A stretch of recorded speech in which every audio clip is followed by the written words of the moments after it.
Welcome back to the Final Four. Just about to go underway here at the Laser Performance Team Racing National Championship in Charleston, South Carolina. I'm Brooks Clark. Alongside me all weekend has been John Rogers, and in the booth for the Final Four we have Johnny Norfleet, head coach of the Fordham Rams sailing team, team racing savant. So we're glad to have Johnny for his insight and analysis in the booth with us here as we go into the Final Four. We were just talking before we went live, guys. The breeze seems to have softened up a little bit. Yeah, breeze is probably down 3-4 knots, 2-3 knots from what it was earlier today, but that's happening as the current has started to subside. So I think it'll make for some more conventional team racing, a little bit less funky mark roundings and downwinds with the current running upwind. So it looks like there's still a little bit of upwind current, but it's starting to go more slack.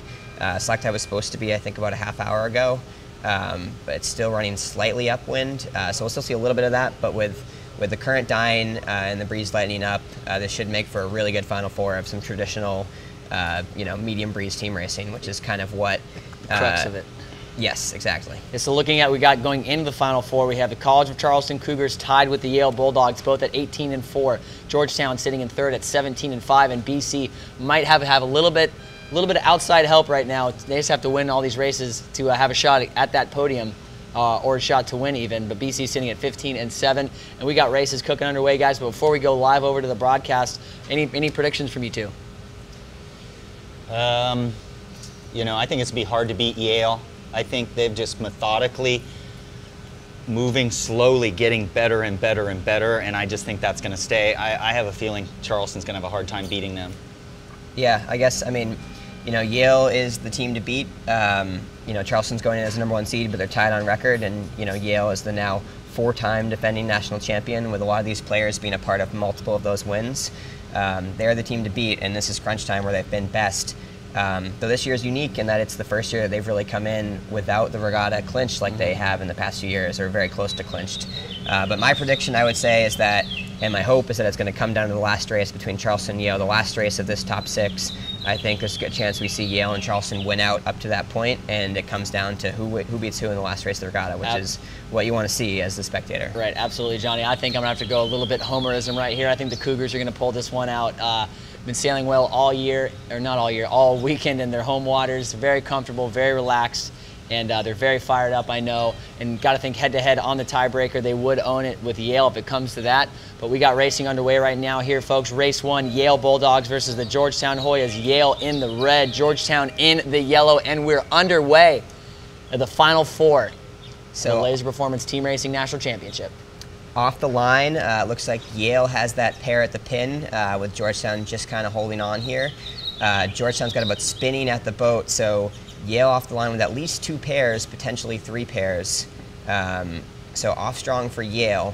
This race, as we mentioned, is sort of a must-win for Georgetown. If they can win out in this round, they still have a shot of winning the event. Yale, a win doesn't guarantee the win or the loss, but one more win here helps their case to put it to that last race against Charleston. Yeah, absolutely, Johnny. And like you were saying earlier, it's a little more normal team racing. Just looking out there on the water right now, the current seems to be the slackest that we've seen. The committee boat is pointing directly into the breeze, not being affected by the current at all. So this is the most slack we've seen the current, and the breeze is softening up. And you said that medium breeze, like this 8 to 10 knots that we're seeing right now, is pretty epic for team racing. It's what you want. The water's flat. And I think these next 6 races are going to be gold. Yeah, exactly. It's kind of where, everyone's pretty on an even keel with boat handling and boat speed. With more current or with more breeze or lighter breeze, sometimes the boat handling, boat speed comes more into play. But in this stuff, it's really all about who can team race best. So early on, Georgetown's going to cross that pair on the left. It's looking like the Hoyas could start to work into a play too here. With Yale boat 1 on the left, I think that's Malcolm Lamphere, looking like they're in the 6 right now. Georgetown, their pair on the right, coming back strong. Yale actually maybe in a bit of a 1-2. It's hard to say. Yeah, basically, it's where boat 2 winds up kind of determines what the play is going to look like. Right, on the right-hand side of our screens right now, we're seeing that Georgetown boat number 16 go back for even more on that, 18 go back for even more on that right-hand side. A little bit unprotected, so they typically on these first beats, Johnny, that happens, and they're either going to come out well up in front or a little more in the back. Yeah, at the very least, they're protecting starboard advantage, so if it comes to a 50-50 cross between them and boat 1 or boat 2, You know, they're there to control the way line, and they own that last cross. You know, the wind's oscillating back and forth, so it's kind of hard to call here. You know, there was a little righty there, and Georgetown looked good from the right. Then it went left, and Georgetown looked good from the left, with Yale still winning. Yeah, with an oscillating breeze, sending it to the corner can be dangerous, because if you get caught coming back from that right side as the left phase rolls in, there's really nothing you can do to bring it back. So not really much team racing going on thus far, just pretty much a fleet race for the one. Yale trying to sneak a 1-2 here. I'd say slight advantage to Yale right now. A weird bit of a drag race right there. Yesterday, towards the end of the day, we were able to steal Yale head coach Zach Leonard for a couple races, for a couple minutes rather. We were chatting. I've always thought a philosophy, Johnny, is you don't want to do too much team racing early, maybe just almost practically fleet race to Mark 1. What are your thoughts on that philosophy? Yeah, you know, it depends on kind of how the race looks off the line. You know, if there's not a clear defined play, you pretty much just want to fleet race forward, because that's what you're going to put your best opportunity to round the mark in a winning combo. But sometimes, you know, play sorts itself out very quickly. You know, play 2 becomes very obvious, and at that point you just have to go into team race mode and start to execute the play. But when nothing is really sticking out in terms of what the next play is going to be, you kind of just have to fleet race up. So around the top mark, we're seeing a protest there from boat 1, but it looks like Yale's in a 1-4-5. So protest from boat 1, looked like a port starboard on 17. Umpire, hear a whistle, don't see a flag. Still see a hand raised. On occasion, if you recognize some of these crews, if you could point them out, because I have a hard time not being out here on the East Coast, knowing who the crews are, but they deserve a lot of recognition once in a while. They do, yeah, and Yale, one of the teams with some historically elite crews. Charlotte Belling, who graduated last year, was a 4-time Team Race National Champion, the only member of the team to be a part of all the last 4 Team Race National Championships, so that's pretty impressive. Yeah. We saw one of the Yale boats spinning right there in the back, boat number 2, but it looks like that other protest hail went against that Georgetown boat, either 16 or 18, can't quite make out that 16. So that's a nice little sigh of relief there for the Bulldogs, as they're going to kind of transition in this 1-4-5, pretty textbook, I think. Johnny, I think, at what point did the 2 and the 3 start to clamp back and start doing their work on boat number 4? They should be doing it right now. I agree. I'm surprised we're not seeing those 2 Georgetown boats turn around. They seem to be playing forward at the moment, and with such a big gap between the 4 and the 5, especially with their teammates spinning in the back, I would think that they'd be double teaming up on boat 1 here, trying to close the gap, and then each of them tries to pair off on 1 and 2 and let their teammates sail through. Absolutely. I get the sense that once they saw boat 2 round the windward mark and spin, it looked like they were going to be a 2-3-5. They maybe wanted to just stay forward and stay fast, but now that it's clear, once that boat got the penalty turn, that it's clearly a 2-3-6, I would expect them to turn around. But as we say that, that low boat for Georgetown, I can't quite make out the number, but it looks like they are advancing around the outside of 3, with I think boat 18 taking boat 3 high. So there's a chance that Georgetown could sneak into the 1 here in round 1-3. But again, they have a deep 6, so even if it's a 1-2, 1-2-6 is not a stable combination for them. That's kind of one of those things that you think about. Yeah, the play is to go back to 2 and 3, 2 and 3 to go back and hit 4, Johnny. But if you see that opportunity, someone might whip through. The 1 might get caught unbalanced, and it looks like that was the case on this downwind. Yeah, so Georgetown here looks like they're going to take the 1. They're boat on the outside. I believe it's boat 17. But sometimes, you know, taking the 1, it feels good in the moment to pass that boat, can be a little bit of a curse, because now essentially they've transitioned from a 2-3-6, which is a workable play, to now a 1-4-6. And if Yale does their job here, they can clean them up pretty quickly. Now Yale in the 2-3-5 looking like they can go pretty quickly as long as they work on boat. Is that 18? It looks like it. I'm thinking, Johnny, so on one end you want to think the second they recognize they're in a 1-4-6, that's when the 4 should go back and start to do work. But it seems to me that since they're not doing that, they think there's a chance that they can go play 1 here. Yeah, I guess so. You know, I think the goal there in the 1-4-6, when it's clear that you're not going to make the 1-2, is the 4 should be going right back to the 5 to try and make that pass back. The problem with this one is that the 4 is so close to the 2-3 that they're able to really control that Georgetown boat and stop them from even getting to that last Yale boat. So we're going to round mark 3, and it looks like Georgetown's still going to hang on to that 1-4-6, though we're seeing a red flag. We are hearing some more whistles and what appears to be a red flag. Red flag on the 1 for Georgetown. I'm not sure what that foul was. It must have been a markroom situation. So bad news for the Hoyas. Yeah, so the Hoyas do skate away with that with a 1-2-5. It looks like that late penalty did kill the race. Yeah, for the Hoyas. So Yale will skate away. Checking back in though, underway upwind, we have Charleston Boston College underway. Charleston's going to be in the orange boats, and Boston College is going to be in the green. Wow, Boston College has got a BC off strong, 2-3-4 right now, I think. It looks like it might even wind up being a 1-2 here with both 13 over standing.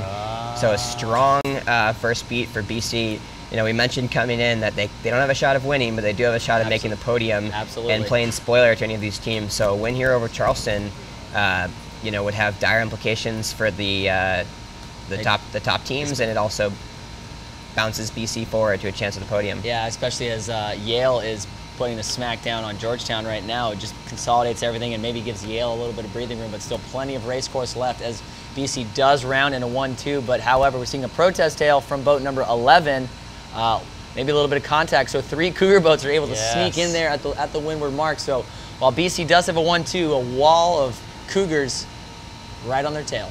Yeah, a little bit undisciplined from that last BC boat. They were in what should have been a 1-2-4 or a 1-2-5, and they wound up getting caught pinned outside around Mark 1 and quickly gave up what should have been a 1-2 with an ace to a 1-2-6. And as we were talking about in the recap between the rounds of 8 and 4, these 1-2-6s have been broken up a lot today. Absolutely, and we're seeing it already, the making of it. Shooting up top left, one of the BC boats is defending high as the Charleston boat tries to force him out right too. Flopping back over to the Georgetown-Yale race, checking in with that. Yale does still seem to be in control, perhaps extending their 1-2-4 to a 1-2-3, and it looks like they do as boat 2 gets across right there. Yeah, looking like these Yale boats are either on lay or pretty close to lay, so not much Georgetown can do here. I don't think that mathematically eliminates them, but it comes pretty close. Right. Definitely not what Georgetown wants to see here. Yeah, keeps them on the podium. Georgetown, I think they knocked off, did Georgetown own the head-to-head on Yale? I think, did we establish that earlier? Charleston owned the head-to-head on Yale, but Yale owned the head-to-head on Georgetown, I believe. Gotcha. And Georgetown owns the head-to-head on the Cougars. Yale's only 4 losses thus far going in the round of 4 were 2 to Charleston, and the other 2 losses were actually to Old Dominion and Tufts. 2 teams who didn't even make the top 8. Those spoiler teams. Exactly, those spoiler teams were costly mistakes for Yale, but looking like it's not going to matter too much as they still come in controlling their own destiny. So the Hoyas get that first big win in that race against the Yale Bulldogs get the first win against the Bulldogs. Let's get back over to that Charleston BC race though. Last we left it, BC had a 1-2, but there was a wall of Cougars right behind them downwind.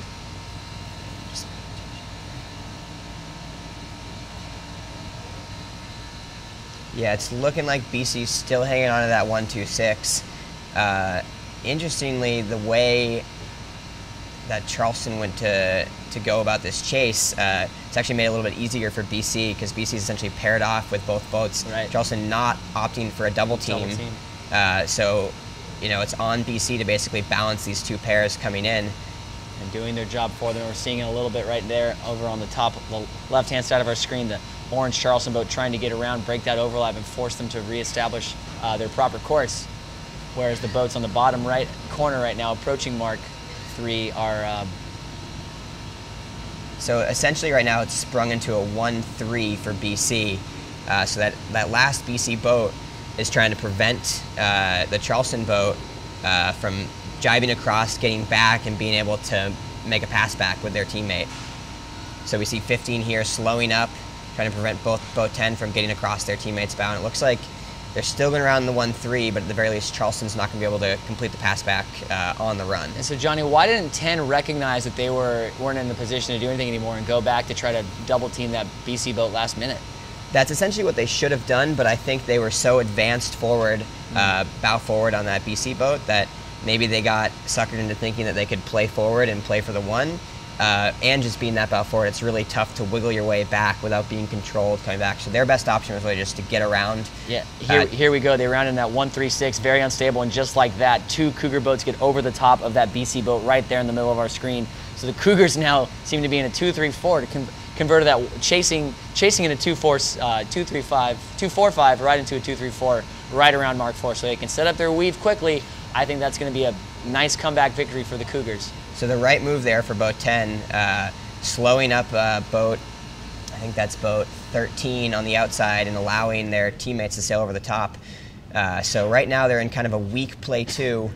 Boat 14 is in the 6, but boat 13 is playing a thorn in the side of the Cougars play 2.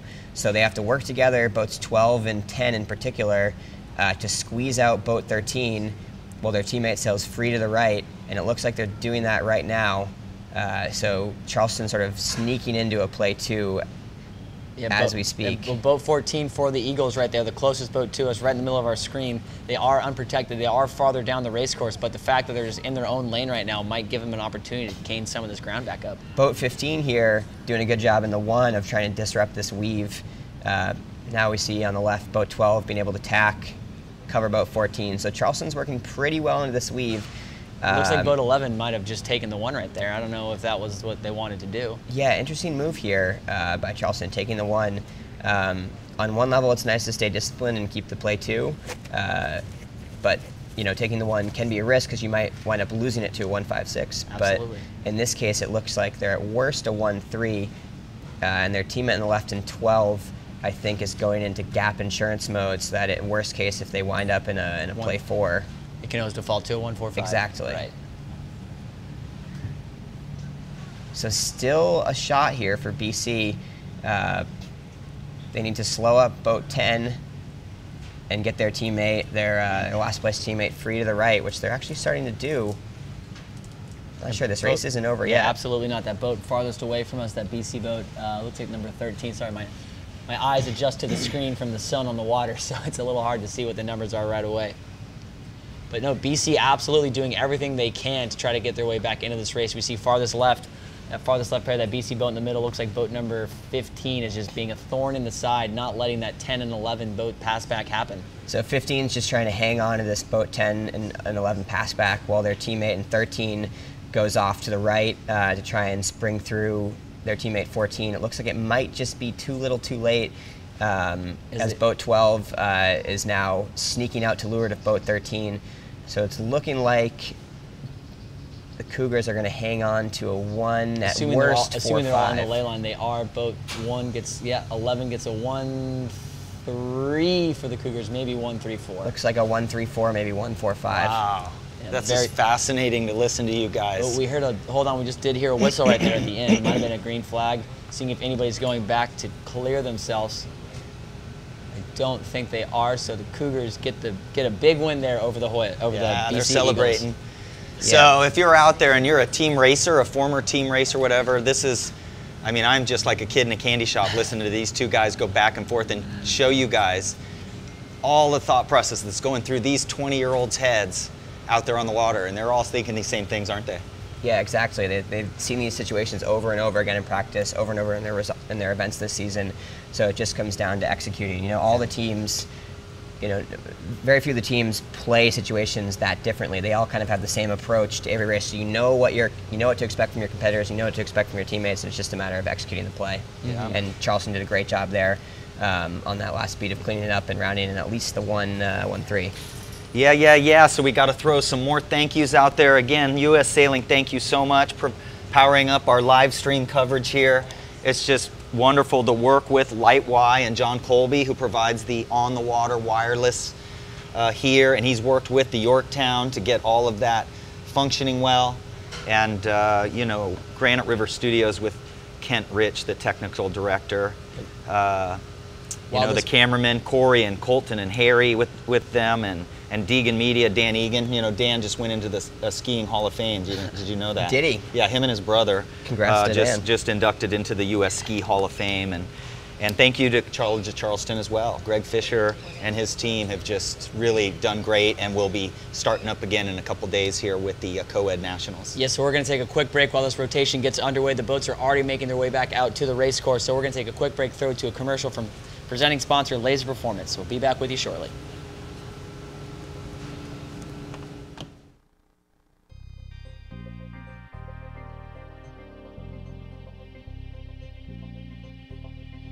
I'm Nick Ewenson, and I work for Laser Performance, have been for a year now. And before that, I was a college sailing coach for 7 years. I did my sailing at St. Mary's College of Maryland, and I coached at URI and College of Charleston. There's a lot of challenges in managing a fleet. These boats take a big beating often, and places like this here at the Naval Academy, you have a bunch of different teams coming and sailing every weekend, so they definitely get put to the test. In terms of how we designed the Z420, we just got a lot of input from former college sailors and college coaches, and really tried to build the boat to both perform better but also be able to put up with abuses.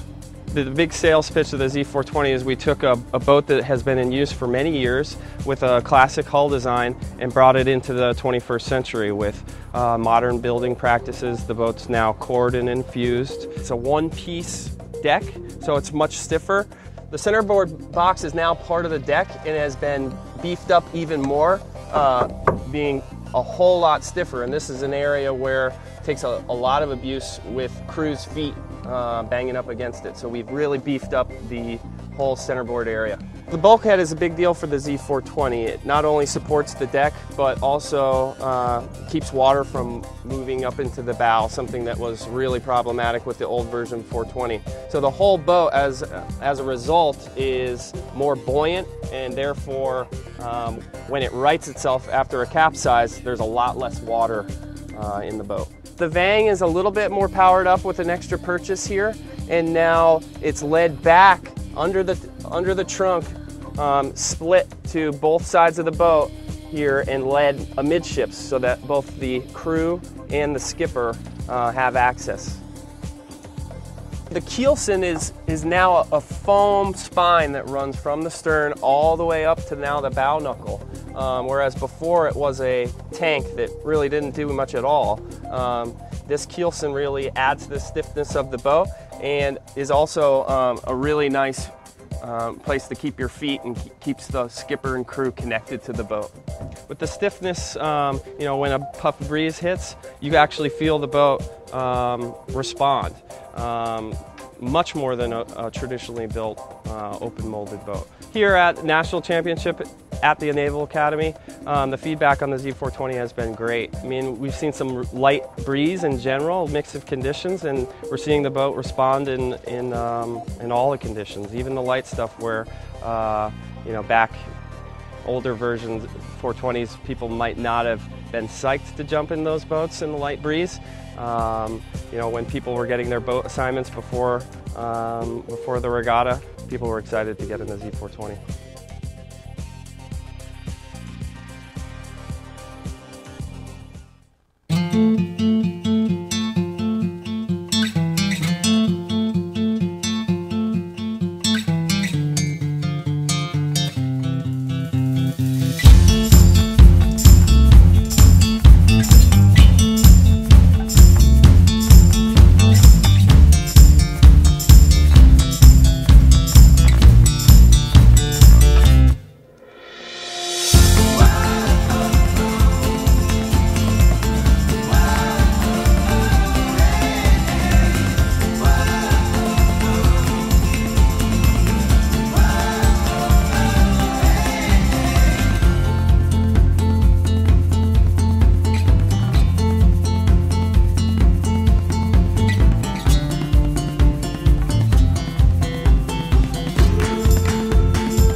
Statue in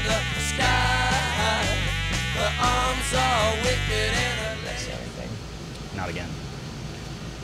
All right, folks, we are back for the second flight of this round of 4, Final Four at the Laser Performance Team Racing National Championship. If you're just tuning in, you missed an exciting first flight. I'm Brooks Clark. Alongside me is Johnny Norfleet and John Rogers up here in the booth, providing you some inside analysis and expert commentary for these last 2 flights. After the first flight, we saw Yale handily defeat the Georgetown Hoyas. Cougars kind of pulled one out late against the BC Eagles. So up next for this next flight, we have the Boston College Eagles are going to be in the red boats, sailing against Yale in the yellow boats, and Georgetown in the orange boats versus Charleston in the green. Yep, so from those first 2 races with Charleston and Yale winning, they gapped themselves out, and it looks like at this point Georgetown no longer has a shot at the win. I think they can take at least a tiebreak over one of these 2 teams. Actually, I don't know if they own the tie on either of them, so I think Georgetown might actually be locked into the third at this point. So we're now racing. It's now a regatta between Charleston and Yale. Yeah, by my calculation right here, Johnny, I think if the Cougars win this race, regardless if Yale wins, they will. No, if Charleston wins this race and Yale loses, Charleston will have clinched because Correct. the next race against the final race, Charleston-Yale head-to-head, won't matter as Charleston would own the head-to-head tiebreaker. Exactly. So this is pretty much a must-win for Yale here, unless the Cougars go on to lose this race as well. So both teams kind of in do-or-die mode. Charleston maybe has a little wiggle room to lose this race. But it's still looking like it's going to shape up to be, with these 2 teams really showing themselves to be the best 2 team race teams out here. It looks like it's going to come down to the final race between the 2 of them. Yeah, I think we're all kind of rooting for Charleston and Yale to win these 2 races, so that last race is for all the marbles. Yes, indeed. Let's see here. Just want to confirm the head-to-heads with Georgetown. I believe Georgetown does not own. So Georgetown has 1 win against Charleston, and actually, you know what? They might be able to own the head-to-head. Just click on there. So Georgetown lost to Yale, and they just lost to Yale again. So they can't own the head-to-head against Yale, but they did beat Charleston in the first round. And I think, so that would put them at worst 1-1. So Georgetown could still sneak into second here if the Cougars go on to lose these next 2 races. You're right. So these are all, as we dial down much closer into the end of this round. Yeah, every race always counts, but these are going to be the exciting races to watch. Yeah, it's nice. We got a nice pressure, 7 knots rolling down the middle. So in these Z420s, they'll be, on the rail, in and out a little, maybe hike through the puffs, but nothing. Perfect team racing conditions. Yeah, exactly. The breeze is maybe not up anymore, but a little more steady across the course. So it's starting to freshen up. I don't know if it's the sea breeze this late in the day, but certainly still a solid, 7 to 8 knot breeze coming down across the whole race course.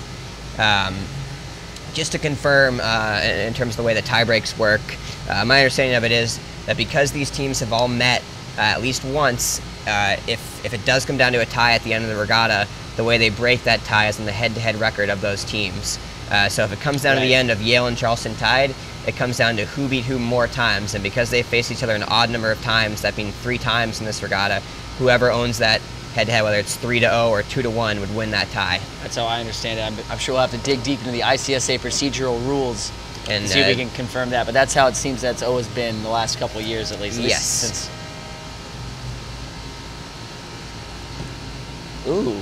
Hold on. I want to thank a couple of other people. Kate Wilson, our producer from RisingT.com, just done an amazing job the last few days, and we do have a new teammate. Adam Burke is our graphic artist. Adam comes at us at a ripe old age of 19, and just joined the team, and he did do some sailing lessons, so he's going to get some sailing lessons in the next couple days from me. So thank those guys. Really have done a great job. There we go. Is that Stephen Luke? Yeah? Don't know who the other Charleston sailor is there standing there. We're looking off of Colton's boat right now.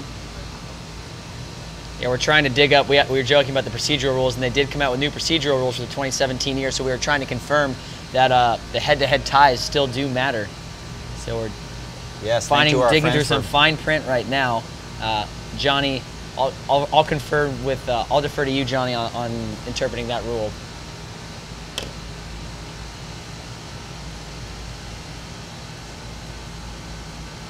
it's interesting as we have the better teams out here. It seems like, you know, they kind of do that race to the weather mark thing before they team race. And they also don't really stress about the start. They all kind of come up to the line and just match each other.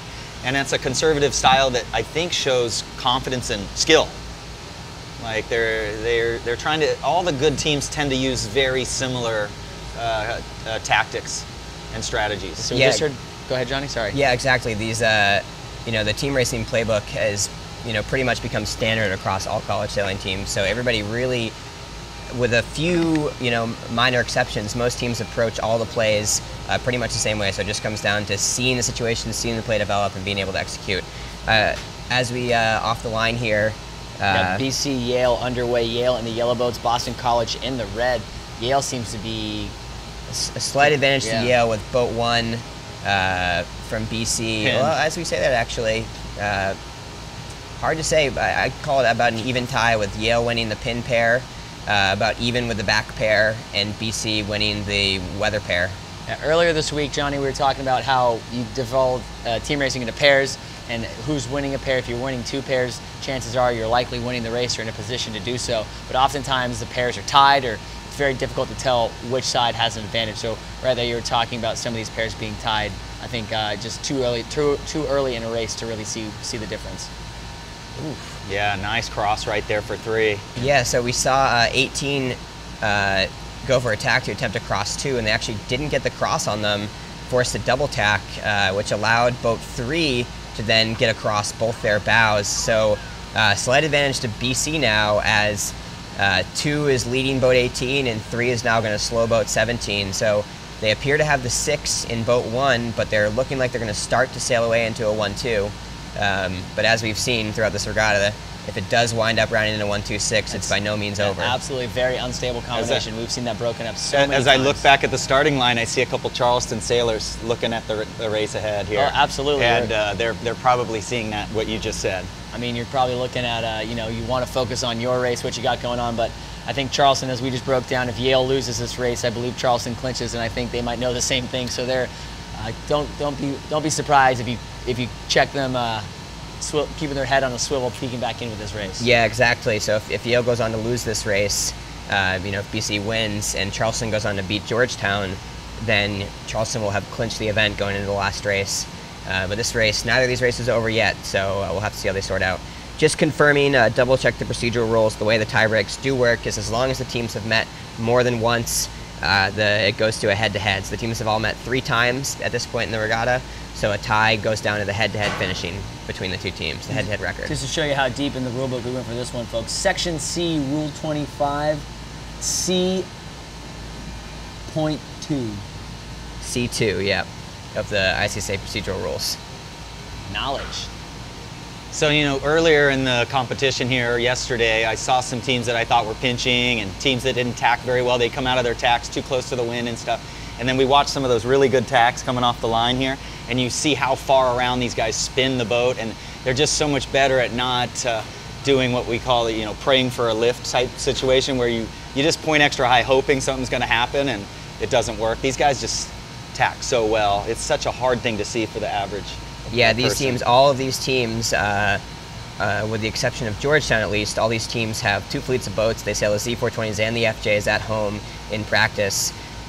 So certainly a little bit of advantage being able to sail the Z every day and sail the boats that they compete in, whereas Georgetown has 18 FJs and 6 Z420s, so they get to sail them both too. Yeah, Johnny, so looking up wind right now, Boston College appeared, they might have been in a 1-2 right now at the moment, but Yale certainly has sailed their way back into this one. Boat number 3 for Boston College might not be ahead of any Yale boats anymore. Yeah, it's looking like, if they're on lay here, it's looking like BC would be able to hold on to a 1-2, but they have a deep 6.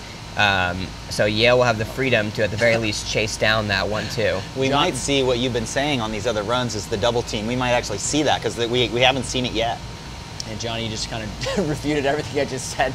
I thought BC might have, Yale might have broken up that a little bit, but it doesn't seem to be the case. It did look like that BC boat 3 was low and had a chance to get passed by one of the Yale boats, but they were just close enough to lay. Their teammate was able to slow the Yale boats coming in. They were able to tack around the 1. So Yale rounding this mark with a 3-4-5, playing catch up here. Again, a Very important must-win race for the Yale Bulldogs, as Boston College is in 1-2-6, but we've seen that 1-2-6 broken up so many times this weekend.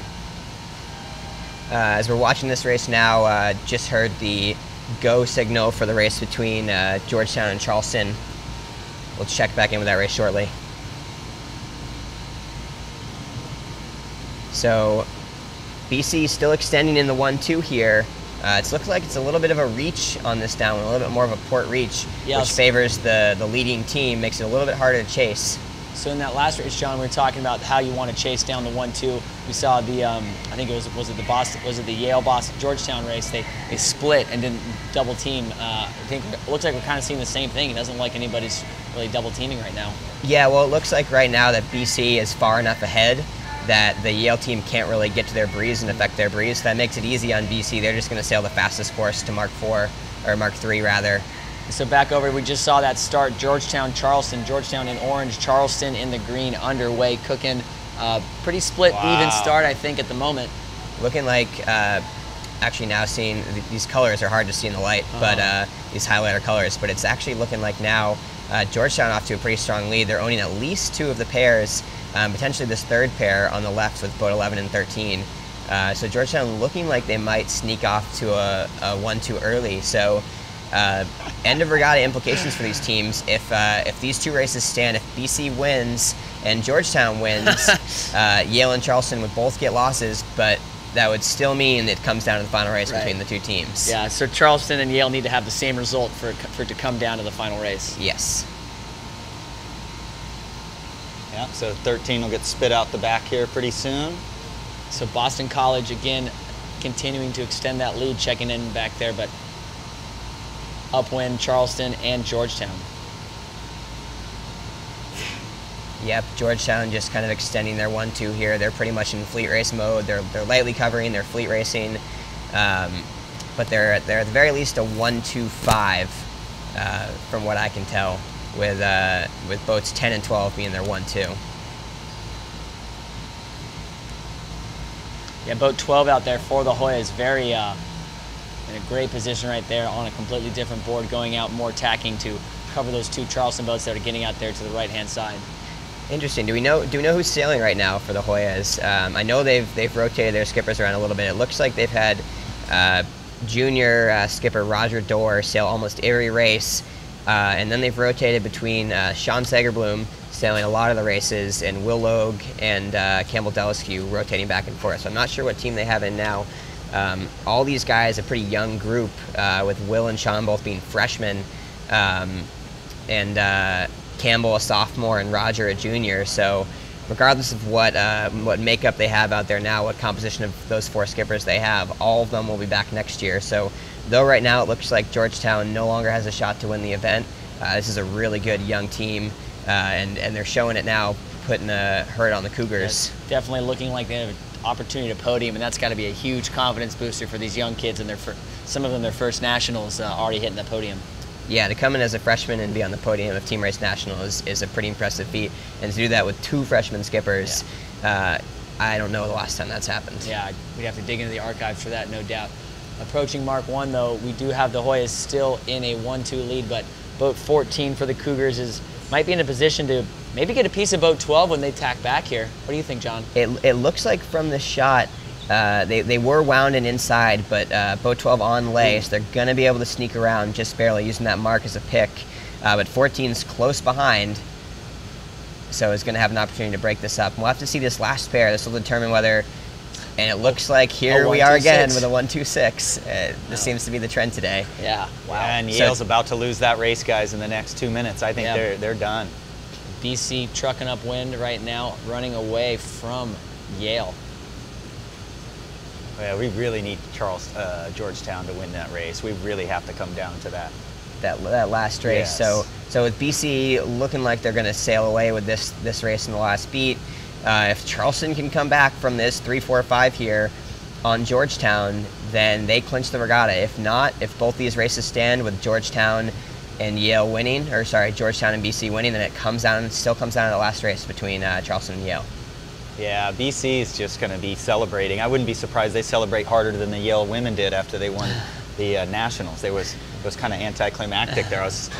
I'm very much like that myself, but it surprised me from others. I don't really see, after you win an event, I don't see people like stay so calm. So yeah, it's nice to see BC looking like a win here, showing that though they're not going to win the event, they are good enough to take down the best. Getting a win here over the Yale Bulldogs. And BC, just looking at their group of skippers, they do graduate two of their skippers. Junior Scott Sinks will be the only remaining member of their team next year. So, bit of a letdown to end this regatta. You know, without a shot to win, still a chance at the podium, I believe. But BC, knowing BC, they're always going to be ready to go next year with whoever their next two skippers are. So across the line, BC does take it over Yale. So all eyes now on this downwind race between Georgetown and Charleston. A lot on the line right now. Georgetown was running away with the 1-2, and it does look like that still might be the case again with these neon colored sails, the highlighters. It's hard to interpret which boat is which, but I think those two farthest forward boats on our screens right now are Georgetown boats. So now actually they were able to double team. They did a double team and a high-low. So they were able to start passing that inside Georgetown boat. So Georgetown boat 12 saw the danger coming and went back to go gap on that last Charleston boat. So Georgetown's still in a winning combo, but it goes from a 1-2-6 to a 1-4-5. Maybe Charleston saw Yale lose that race and thought, all right, guys, a little bit of fired up, like, hey, gang, let's fire this up and let's go home. Let's put this regatta to bed. Oh, and as we say that, it looked like boat 12 actually kind of lost control of boat 15. You're right. Charleston able to clean that up a little bit and round in a bit of a weak, but still a 2-3-4. Yeah, very marginal 2-3-4 for the Cougars around Mark 4. Gosh. So just a reminder, if Charleston does, now that they've taken the lead in the play 2 in the 2-3-4, if they do hang on to win this race, that is the regatta. They will clinch. Yes, we are here on Championship Sunday at the Team Racing Nationals, and this beat could determine who's going to hold the wood, right, Brooks? Who's going to hold that wood, John? Ironically, well, I suppose not ironically, because these are two great programs, but Charleston and Yale, the last two teams to win this event. Yale winning it the last 4 years, Charleston winning it back in 2012. That'd be a nice CFC Yale sandwich. Nice little bread slices of Charleston, and the meat of it all is Yale. But that would be pretty cool for the last team to beat Yale was the Cougars. But the last team not named Yale to win was the Cougars, and I don't think Charleston would mind winning this national championship here on their home waters. Oh yeah. So looks like they're actually starting to break up the play 2 here. That the Hoyas are. They were able to get past boat 14, forced boat 14 to duck, and now boat 11 for Charleston, boat 11 for the Hoyas has gotten bow out on 14. So they're looking to go play 4, either a play 4 or play 2, depending on what their boat 10 and the 1 does. That's the best breeze we've had in a while, too. Yeah, the breeze certainly has seemed to pipe up a couple knots here since they first made their way out to the water during this rotation. Yeah, Charleston's been quick in the breeze. A lot of this race depends on the boats 17 and 14 in the middle here. We need 17 to hang on to boat 14. That's for Georgetown, boat 17 to hang on to Charleston, boat 14. If they want to be able to hang on to that play 2. And we see them tacking away, so basically it comes down to whether the Hoyas can balance boat 14, stop the Cougars rather from going 1-2. And it's close. It looks like the Cougs are still just barely hanging on to a play 1. Hard to see right now what's going on far right-hand side of the race course, but it looks like the Charleston boat is in fact losing that pair, so they all tack back to consolidate now. Let's see how they come back together. Oof. Bad duck there for the Hoyas. Makes it less likely they're going to be able to clean up boat 14. And they tack back there. I'm not really sure why they did that. So Charleston actually looking like they might sail away with this one, which would clinch the regatta for them. Coming into the last quarter of the beat, that Georgetown pair on the far right doesn't look like they're going to sneak out and pose any threat to the 1-2. So it's boat 15 and boat, what is that, 14? Boat 15 and 14 is their race to lose, I think. Well, if they do pull this off, it's just incredible because this school has worked so hard as a team just to pull this event off. There's been a lot of distractions here.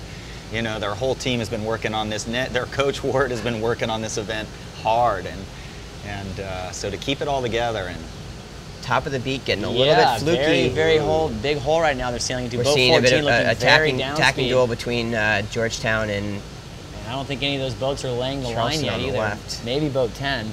And a green flag on that protest. So Are they going to shoot? Are they going to make it? yeah, we're going to have a 1-3 here, or a 1-2. So 14 in the 1. That's a 1 and a 2 for the Cougars. So it looks like the College of Charleston Cougars have just won the 2017 Laser Performance Team Race National Championship on their home waters. And I can hear the cheers from above us in the hangar deck and down on the point from the Charleston supporters. Cougar Nation rejoice. The wood is back. Wow, so Yale coming in as pretty much the odds-on favorites, being 4-time defending champions, to take that fifth championship in a row. And a lot of people not really giving two looks to the Cougars, thinking that they were going to be the team out here to beat. You know, everyone knew that they were going to at least play spoiler, being the home team, but based on their team race results. Do you want to interview anybody down there, or? Yeah. Okay. At the end. Yeah, based on their team race results, I think a lot of people weren't expecting the Cougars to absolutely to get the win. A couple people I was talking to on the Boats and Pros podcast. If you want to add a new podcast to your repertoire, I got one going. It's called Boats and Pros. I did a little Nationals preview with St. Mary's alum and team racing savant Alex Curtis, and he didn't even think that the Cougars were going to be able to make that Final Four. I thought they would at least be a spot in the Final Four based off of it being in their home waters. And you know, I personally didn't even think they had what it took to win. But here they are, dethroning the 4-time defending champion Yale. Yeah, just waiting for those scores to refresh so that we confirm the finishing position for that last race between Charleston and the Hoyas.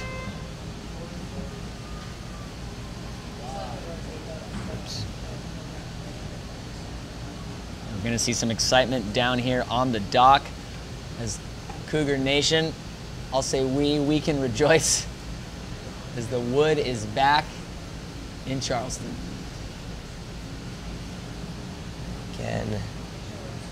And so that race wound up finishing a 1-2-4, so that's it. That clinches it for Charleston. Confirmed. Tech score just confirmed, so that is nothing Yale can do at this point. So Yale, well, they're certainly, if they go on to win this race against Charleston, they'll end up tied on record, but Charleston will own that tie. So Yale probably kicking themselves for a couple of those early losses. Mm-hmm. You know, they're clearly one of the best teams out here, and if they wind up finishing tied on record, you know, pretty close to Charleston, but it was those 2 races in the first 2 rounds they lost to Charleston, and those outlier races that they lost to ODU and to Eckerd that really sort of sealed their fate. And then, of course, this last race that they lost to the Eagles. So sailing for the Cougars, your 2017 Laser Performance Team Race national champions. Skippers are Stefano Peschiera, who's a junior, former Olympian for Peru. Jack Cusick, a senior, I believe from Connecticut. Yeah, somewhere up there in New England, but look at them on the dock right now, rejoicing, hugging, but they still do have one more race to sail against Yale. Again, it doesn't quite matter. It won't affect, the outcome won't affect how it ends up, but bunch of hugs and congratulations abound for the Cougars. They certainly would like to get this win on Yale, even though the regatta's over. They'd like to show that it was a definitive victory and they didn't just win on a tie break. Absolutely, that's a very good point, John. Showing that last race that they are the best team out here and go out and beat Yale and prove that they would have won either way. Yeah, that's an exclamation mark on the end of a national championship. And just to finish off that Charleston roster, Christoph Killian is the 3rd skipper. He's a former match race national champion. Spent a lot of his time these past couple years match racing and also team racing. He sailed the Hinman with a group of Charleston sailors and alums. At least I think both these past couple years. So he's putting his hours. This team is putting their hours both together and separately doing their team racing, and it's showing out here. And Cruz, Grace McCarthy, Chloe Dapp, Annabelle Carrington, Caroline Bracken, Elizabeth Pemberton. So big congrats to the Cougars. Regatta not still racing left to be sailed, but clinched for the Cougars. Yeah, the results might hold, and however, thinking of it this way, no, Georgetown, so these results will hold regardless. This is their podium, Charleston first, Yale second, and Georgetown will finish 3rd. Did we confirm what was the head-to-head between Georgetown and BC? No, actually I did not. So let's see, Georgetown, BC have to race each other next. Georgetown beat BC in the round of 8, and BC lost to Georgetown in the opening round. So Congrats, Cougs. Georgetown still owns alive, the Cougs. head-to-head tie, so these results will stand. Charleston in first, Yale in second, the Hoyas in third, and BC locked into that 4th place spot. Yeah, so that is your podium. Looking at it right now, Charleston, Yale, and Georgetown. So, you know, I think you're just going to always see these powerhouses always continue to produce this top talent. I can't, you know, that Final Four, how many times has that been the Final Four at any team race national championship, Johnny? Pretty often. I mean, you're pretty likely to see any of these teams. St. Mary's has been in there a lot in the past. They're not here this year. Yeah. They were a multi-year in a row second place team. But it seems like we see that same group of faces. You know, if they miss it one year, they'll be back the next few years in that Final Four. And I believe, was this the same Final Four we had last year? No, St. Mary's. So last year, Charleston did not make the Final Charleston Four. didn't make the Final Four, but St. Mary's did. Correct. So Yale, Georgetown, and BC all back in the Final Four for at least the second year in a row, if not 3 years running or more. So you've seen the competitors start to make their way back out here as the sun is beginning to get low in the sky. In Charleston, South Carolina, we've been sailing on the Cooper River. And it has been today, the last 2 days of sailing have been exactly, you know, the last 3 days, the last day of women's was fantastic. It's been exactly what everyone kind of hoped that we'd be getting when they decided to host the Nationals here in Charleston. Yeah, absolutely. It's interesting, though, as we say that, you know, those teams, Charleston, Yale, Georgetown, and BC, all being perennial top 4 contenders, team racing is getting deeper across Absolutely. college sailing. Though Navy didn't wind up making the Final Four at this event, a little bit of a disappointment. They did win the conference championship and take down Georgetown in Mesa. Georgetown actually was going into the last day of the Prosser, the Mesa team race qualifier, were not qualifying. They were getting beat by GW. Wow. GW narrowly missed out. Georgetown was able to sneak third at that event.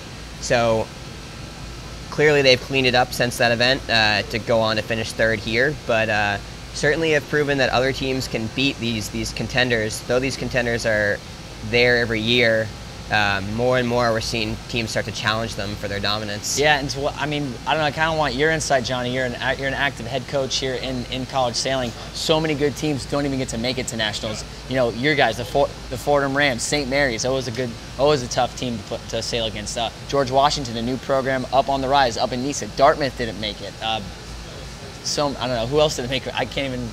So many perennially good schools. Yeah, a lot of great team racing teams. I mean, Dartmouth this year won a lot of the early season events pretty convincingly. I want to say it was the Marciando. It was either the Freeze or the Marciando. They won pretty handily, almost undefeated at that event, and a little bit of a slip up at Tufts at the qualifiers. Unfortunately, didn't get them the berth to this event. But they're just as good as any of these teams, and if they'd been here, I wouldn't have been surprised to see them in the Final Four. So a bummer for them to miss out, but you know, just goes to show that there are other teams out there challenging these perennial greats. At what point, Johnny, do you ever think that you would see, you know, for the semifinal, for the co-ed racing, they recently, in the last, 10 years ago, I think it was, they invoked the semifinals to, get more teams on a national championship exposure, and really make sure we got the 18 best teams in the country participating. Do you ever see team racing maybe adopting a similar type format? I don't know. It's hard to say because the Nationals is already such a huge undertaking, with essentially being an 11-day straight marathon between the women's, the semifinals and finals, the team racing, and the co-ed semifinals and finals. We made a step in that direction. I want to say 4 years ago, the St. Pete Nationals, when they added the event to. That's some happy Cougars right there. That's the heavy air squad there for the co-ed squad. Not quite sure who. I know there's Bailey Davidson and I think that's was that Caroline Bracken, I think her name is. That looks like it. You should know this, Brooks. You're a Cougar alum. I know, Cougar Nation, man. I'm so happy. I tried to not show too much excitement because I'm supposed to be unbiased, but I can't be happier for this group of kids. They're just, the team didn't quite make the Final Four last year, and those seniors were, when they graduated, were all really disappointed at how it all came to a conclusion. But I think this win here for the Cougars means a lot. They did for Cougar Nation as a whole. This program is always going to be here. We're always going to be a force, and I think it means a lot. Yeah, and though they didn't make it last year, you got to give some credit to this win for those seniors that graduated last year. Jake Reynolds, Ryan Davidson, and Dodge Rees. They didn't wind up making the Final Four last year. I think they were a 5th or 6th place finish at team racing last year. But this team here is the team that's practiced under them for the last couple of years. Right. This was essentially their sparring partners, and those seniors last year played a huge role, I'm sure, in developing these guys. And I'm sure they're just as excited as you are to see this young team pull it out.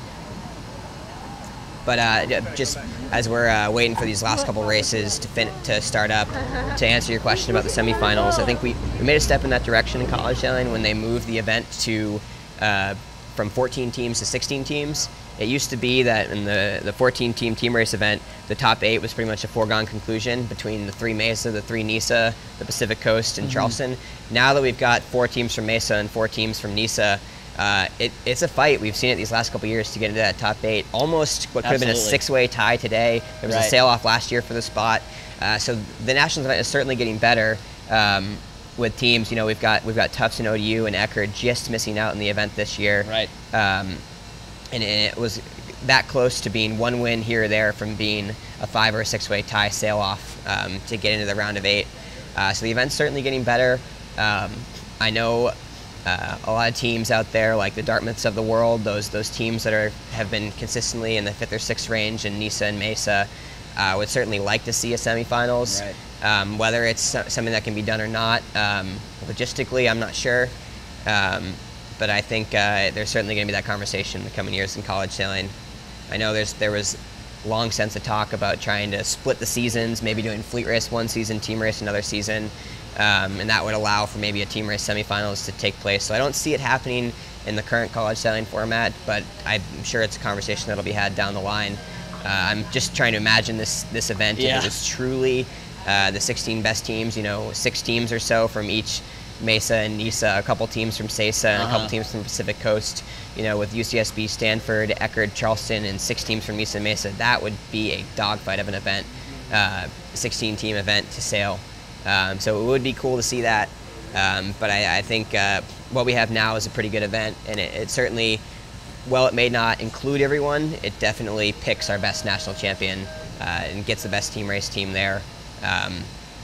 So, what more can you ask for from an event? Yeah, so we are getting cooked underway here. The final flight, again, all the decision, it's all held. This is the podium, Charleston, Yale, and Georgetown. So these races are just for the sake of bragging rights. Bragging rights at this point. We were saying earlier, Johnny, Charleston does still very much wants to beat this Yale team to put an exclamation point on this national championship. Yeah, it would make it a 2-win victory over them as opposed to winning on a tiebreak on a head-to-head. Absolutely.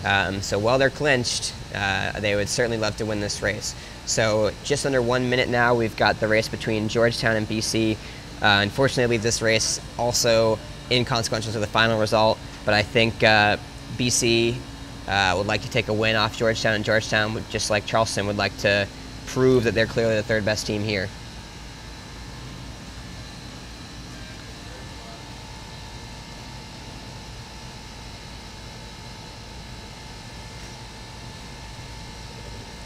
Hey, John D, whoa, almost fell off the dock cleat here. So what is it? Obviously, good coaching and just the recruiting pipeline for both of these schools. For Boston College, is it some of the names you see on that wind up being very good team racers? They're obviously great sailors, but didn't have the best results. Do you think team racing is more of a mindset? Some of these names just weren't at the top of the results in the junior sailing, and do you think for this fleet racing they just start to team racing something just really clicks for them? Yeah, I think it's a couple things. Obviously, recruiting plays a big part in any result in college sailing. So many of these teams, particularly these teams here, kind of have pipelines to a lot of schools. A lot of the Point Loma kids wind up at either BC or Charleston. A lot of the Newport Harbor kids wind up at either Charleston or Georgetown. Yale gets their kind of path to some of the Virgin Islands, Antilles, wherever else can kids. So all these teams have great recruiting ability and kind of have their pipelines, which is why they've been so good for so long. But occasionally you'll see a team, that can go out and win the team race national championship, and they're not even really a contender for the fleet racing. So it shows that there's something to be said about team cohesiveness, about having three boats that really know how to work together. And I think that that's what I like so much about team racing is, while certainly being fast and being a good sailor plays a large part of it, you can win this event, as not the best fleet race team, if you know how to work together, if you understand the plays, and you practice together as a unit. I think in this case, all of these three teams up here are a good chance of winning the fleet race nationals, or at least a good shot of being contenders at their event. So maybe not so much the case this year, but I think of like St. Mary's teams of the past, who there was a year actually where they didn't even make the fleet race nationals back in Texas back in 2012, but they were the runner-up, and it came down to the last race between them and Charleston to win it the last time Charleston won back in 2012. That's right. So St. Mary's stands out in my mind as a team that, regardless of what their fleet racing prowess is, regardless of who their skippers are, they're typically a team that's out here and a contender for nationals. So I think that's one of the things that's cool about team racing to me. No, it's just all about executing. Like you just said, you can be one of the fastest boats on the water, but if you don't know the plays or how to execute, it's a different game. As you hear my voice start to give way finally. 2 long days of commentating. Good thing we don't have to do any commentating tomorrow. So just checking into this race up wind you guys have on your screen. It's BC Georgetown. I think BC is in red, Georgetown is in yellow. So BC right now looking like they've got a 1-2, maybe 1-2-5. So slight advantage to BC over Georgetown. Again, unfortunately this wind doesn't change the results for them, but it does come down to bragging rights at this point for these two teams. Yeah, bragging rights and just momentum into the next season. Exactly, yeah. Back to the conversation about what makes these teams good, and we sort of alluded to it, talking about that Charleston group from previous years, but a lot of what makes these teams good is not just the sailors they have now, but the sailors they've had over the years. There's a reason these teams are here every year in the Final Four, is because they have this kind of institutional team race knowledge. The Yale team is good because they had Thomas Barrows 6 years ago, and before him because they had Stu McNay years ago, and they've helped build a team race knowledge that gets passed through the years, and in some cases those guys actually come back and practice and coach the team at these events. So having those sailors that in years past may have been the first team to qualify for team race nationals years ago, having those guys as resources in future years, it helps these teams get better year after year. I remember the class you were just talking about for the Cougars, Jake Dodge and Ryan were freshmen our senior year, so we taught them as much as we could, learning from Mac May, Ben Spector, Zeke Horowitz, Chris Banholzer, Juan Magley, fantastic team racers. So it's absolutely right, John. They learned from racing against people who won national championships, fosters that environment, and then just now the Cougars won a national championship by just, like you said, being the sparring partner, getting their butts whipped almost every single day, but they soak it all up like a sponge. Yeah, exactly. You'll often see that the team with the best second team in the country, the team with the best practice squad, is almost always going to be a contender in the Final Four, no matter who their top three are. Some would argue that maybe Georgetown's team was the best practice team this year. Right. They didn't get it done this year, but they're going to be on the podium. Be curious to see how some of the B teams for these teams that we see at the top, how they'd compete at nationals. I feel like the Cougars or somebody else would be able to, or the Georgetown team would probably be able to maybe even make that gold round, you could argue. Yeah, I would think so. We don't get to see them as much. Well, actually, with Georgetown, they've been alternating so many skippers that some of their second guys. We're going to throw it down to the dock real quick. It looks like John was able to grab some of those excited Cougars, from what I understand. So, John, what you got? How's the celebration going down there? Yeah, here we are watching with the national championship coaches. We're watching BC and Georgetown. We got Ward Cromwell here and Mitch Hall. How does it feel to be national champion and take over Yale, who's won it 4 years and award their award? It's nice. It's nice.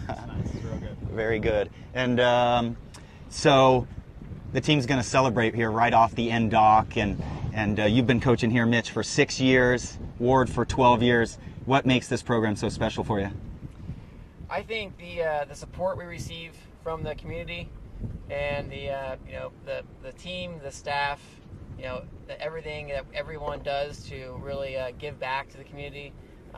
We do a lot of different events with Wounded Warriors and a lot of volunteering services, and I think it's great how much the team loves to sail here in Charleston. Yeah, and it must have been hard for you guys. I heard you did a lot of work for this ward. You guys had to get your team ready, but you had to do a lot of work. Is that true? Were you distracted at all? Yeah, I mean, Greg Fisher really did most of the legwork, honestly, setting up the event. Mitch and I we worked really hard to travel to a lot of events this year and did a lot of sailing up and down the East Coast, and it paid off with 6 with the girls last weekend, which was a really good result for 2 freshmen. We were really proud of them, and then to get this victory is certainly very special to all of us. Well, very good. Well, congratulations, Ward. Amazing performance, Mitch. Great job. I know you got a pretty young team also, so come back next year. And just an honor to sit next to these 2 guys, so send it back to you.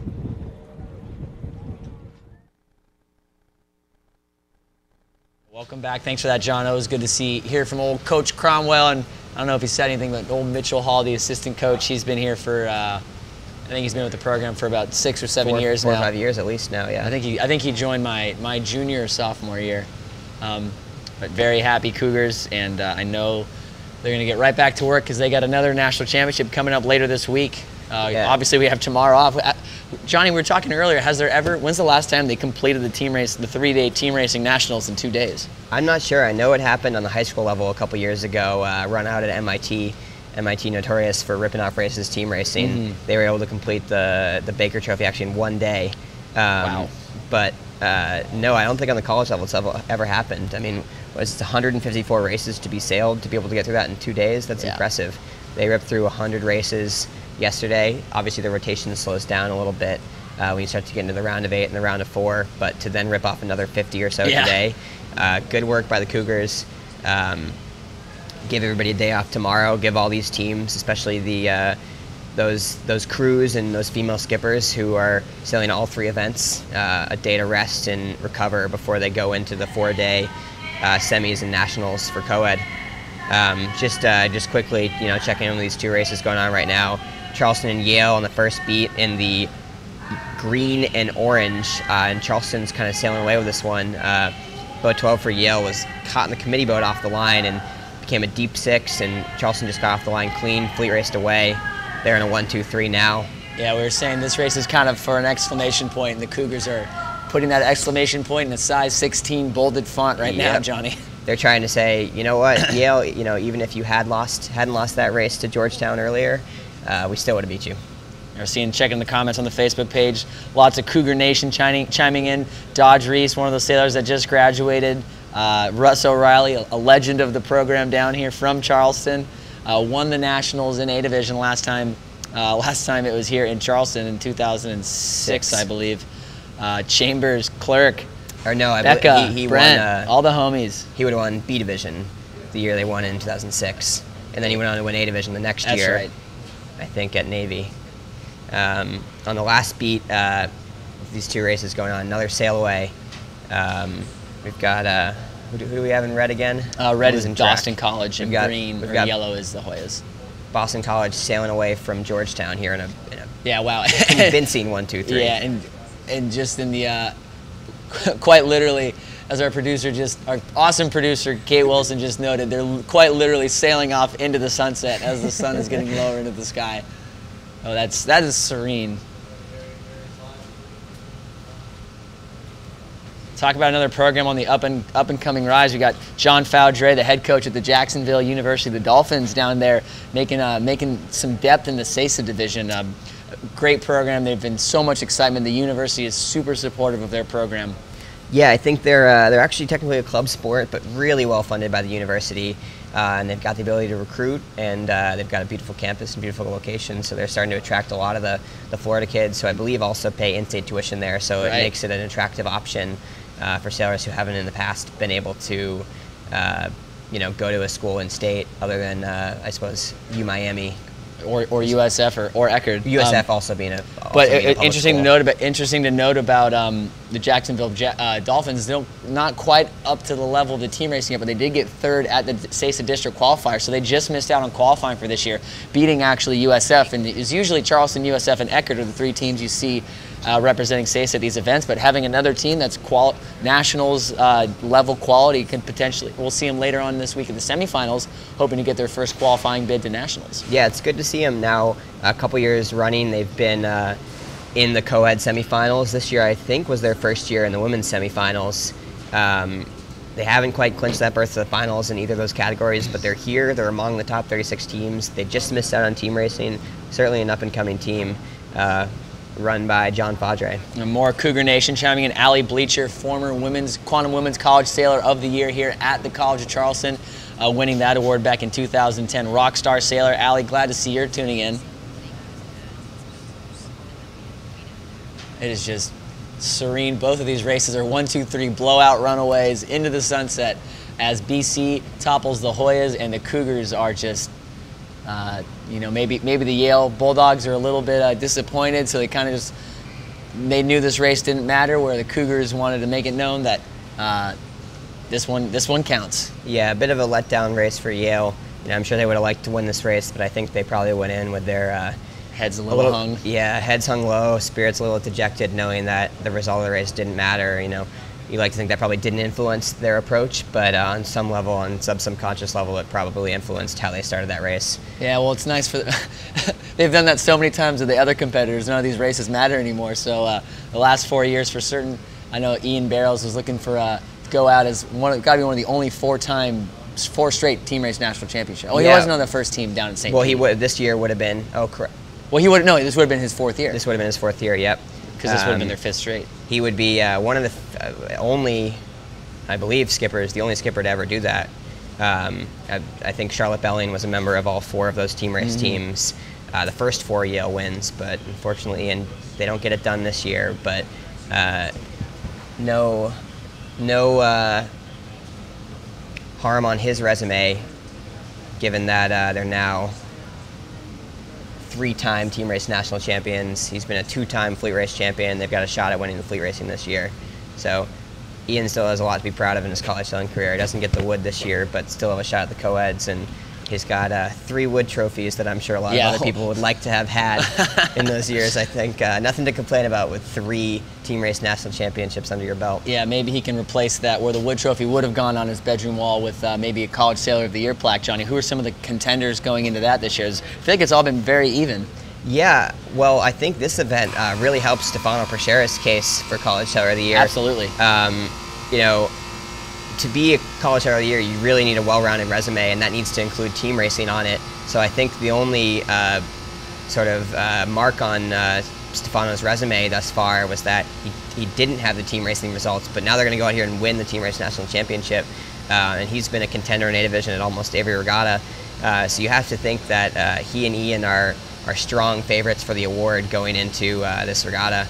Trying to think who else has a shot at it at this point. I think the two of them really stand out as the two most likely winners. Yeah, I mean, I've been following the team racing scene mostly just so, that's a little bit more exciting to me. But looking at what we got for the, as far as the co-ed results, it's always very difficult. We were talking earlier how this new tech score software makes it super easy to for the All-American Selection Committee to find the results and figure out what's going on. Yeah, I think I don't have all the results in front of me to look at it, but I think Ian has really been a standout in all the regattas in Nissan Mesa, just kind of cleaning up A division almost every event he sails. And Stefano has been up there every time he comes to New England. Being from the CESA district, they don't see us as much up there, but he is pretty regularly, wins the conference championships, always a contender at the top events. So, it might come down to who beats who in the semis and the nationals. And so we might see a little bit of celebration on the water here from the Cougars as they make their way into the finish line, into the sunset here in their home waters. We're going to throw it over to John on the dock right now, who's got some more Cougars. Wait, not yet. We're going to wait for the Cougars to actually get to the dock before we throw it to John. But here in celebration and horns out here on the water. No, you can go ahead, dude. We got, oh man, this is just seeing capsized. Everybody's jumping in. Oh man, this is fun. Got a lot of the Cougar regatta helpers, alternates who've been here diligently running races and making sure everything goes off the hitch, driving the support boat. They're all jumping in the water, excited to celebrate with their teammates. Yeah, right you are, John. And I think we're going to keep the camera on here on the party for a little bit, but man, what a couple days it's been. Only 2 days, so looks like we have a little day off tomorrow. What are you going to do, Johnny? I'm going to try to find a television and watch that America's Cup somewhere. Yeah, I'll probably watch some America's Cup racing. We've got our co-ed sailors flying in tomorrow, so I'll snag them from the airport and we'll probably take an easy day. Typically, we would have brought them here and watched the end of the Team Race Nationals, but Charleston able to get this event done in 2 days, so everybody's off tomorrow. Huge shout out to PRO Ryan Davidson, who the fact that you can even do this in 2 days is spectacular. So we're going to throw it down to John, who's got some of the sailors celebrating in the water. I'm Brooks Clark. Alongside me here is Johnny Norfleet. It's been so fun to bring this action to you guys. But John, what we got? Where's the party, John?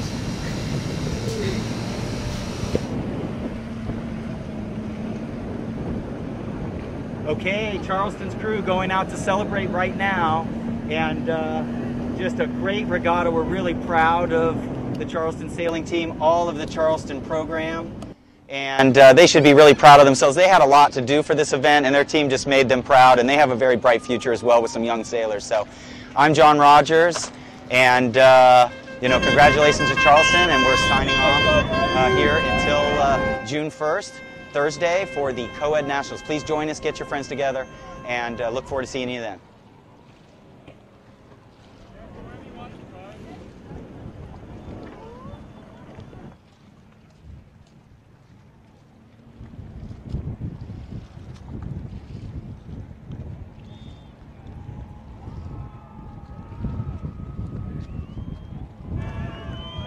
Yeah, are you kidding me?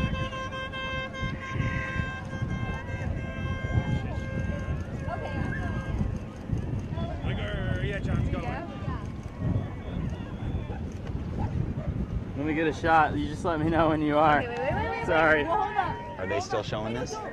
Okay. Ready? Wait for me, guys. Go, Clark. Give me a second. Wait, is this live? Yeah. Go. Wait, no. 3, 2, 1.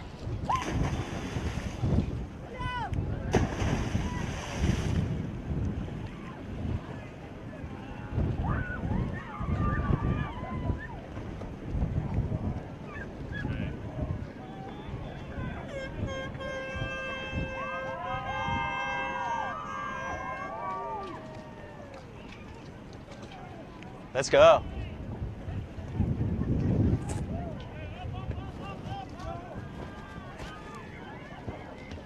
Yo, no one's driving my boat.